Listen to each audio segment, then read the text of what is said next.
Olá pessoal, nessa videoaula o tema vai ser pontos críticos. Essa aula é aula teórica, mas para dar os nomes que a gente vai precisar para poder, vamos dizer, classificar os pontos críticos que a gente vai fazer em exemplos na outra aula. Mas é só uma explicação e dar uma motivação, por que elas são importantes. A gente acabou já fazendo um pouco no esboço dos gráficos de funções, que a gente olha quando a f cresce e decresce. Então o que a gente vai fazer é formalizar essa ideia.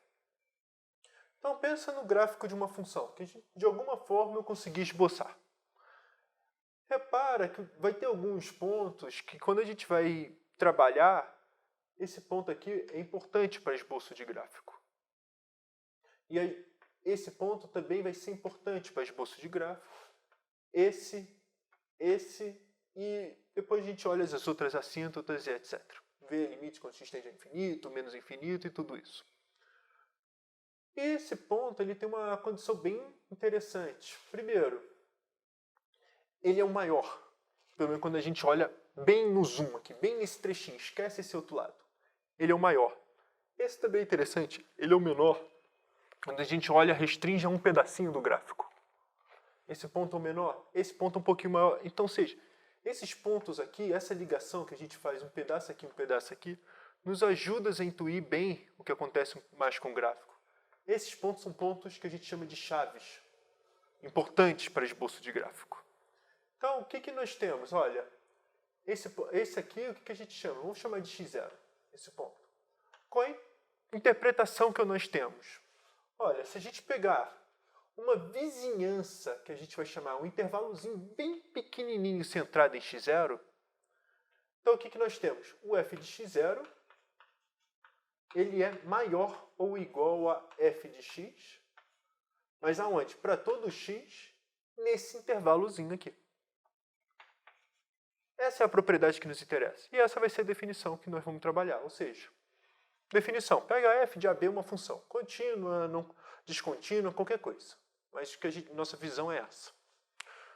Dizemos que x0 pertencente a B é ponto de máximo, mas só máximo local, da f, se existe uma vizinhança V de x0, ou seja, um intervalozinho aberto, que a gente olha uns passos, tanto para a direita quanto pela esquerda de x0, tal que a f de x0 é o maior valor possível da f.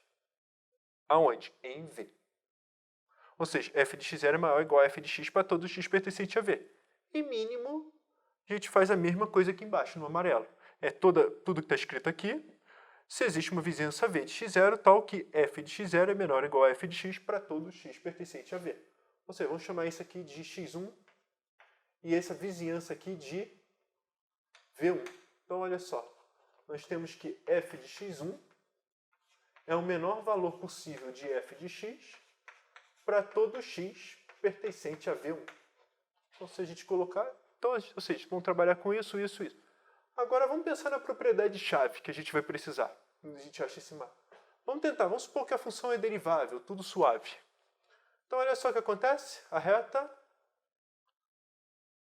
quando a gente olha a reta tangente para o máximo ou mínimo global, só pode ser zero. Por quê? Porque se fosse inclinado, não era mínimo. Estaria decrescendo.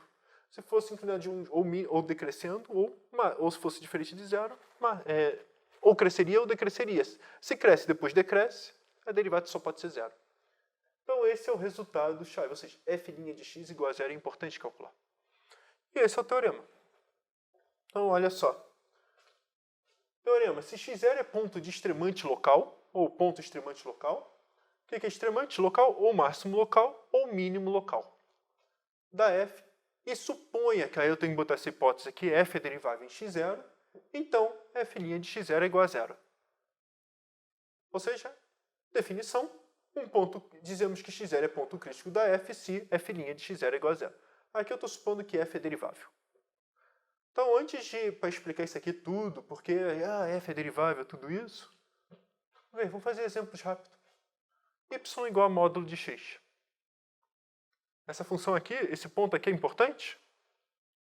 Para esboço de gráfico ele é centrado, ele é um ponto de bico, etc. Seria um ponto crítico para funções também não deriváveis. É um ponto de mínimo local.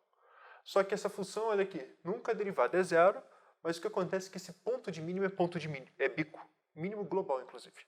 Então não tem derivada. Então, a questão é que, para eu falar alguma coisa da derivada, primeiro eu preciso garantir que existe a derivada. Que não acontece aqui. Um outro ponto importante é, se eu pegar y igual a x ao cubo, eu sei que y' é igual a 3x ao quadrado. Então, y' de 0 é 0. Então, essa aqui é uma reta tangente em x igual a 0. Então, olha só o que acontece. Então, temos um outro... Quando a gente acrescenta ponto crítico, não tem só máximo local e mínimo local. Tem acrescentou acabando acrescentando esse. Mas a gente vai ter que fazer as contas independente da situação. Para a gente saber se é máximo local ou mínimo local, tem que derivar. Em funções que a gente não conhece, é complicado isso. Então, olha só, teorema. Isso que a gente vai falar, olha, se f de AB por GA é derivável, então há 3 tipos de pontos críticos. Ou mínimo local, ou máximo local, ou inflexão. Pontos de inflexão a gente vai ver um pouco melhor quando a gente vê a segunda derivada. Mas o que a gente precisa aprender aqui, nessa brincadeira? Só para dar uma intuição rápida do que seria ponto de inflexão. Esse ponto aqui é máximo local. A reta tangente está totalmente acima do gráfico, pelo menos localmente. A mesma coisa do mínimo local, só que agora a reta tangente está totalmente abaixo do gráfico. E o ponto, esse gráfico aqui, a gente chama de ponto de inflexão, no zero. Olha só o que acontece com a reta tangente. Está metade acima do gráfico, metade abaixo do gráfico. Ou seja, o que está dizendo esse teorema é que só existem 3 tipos de maneiras de ser um ponto crítico.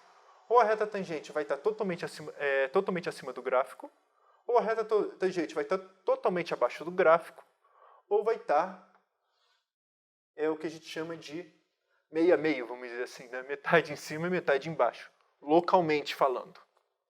Tá sempre local, não sei se vai que resolve descer assim. E aí vem a reta tangente e... Não, só localmente que eu estou trabalhando. Então, ou seja, ou está totalmente acima, ou totalmente abaixo, ou meio a meio. E é isso que está dizendo esse teorema. Então, há 3 tipos de pontos críticos e depois a gente vai ver melhor o que significa ponto de inflexão. Mas é isso aqui que eu falei. Metade da reta está abaixo e a outra metade está acima.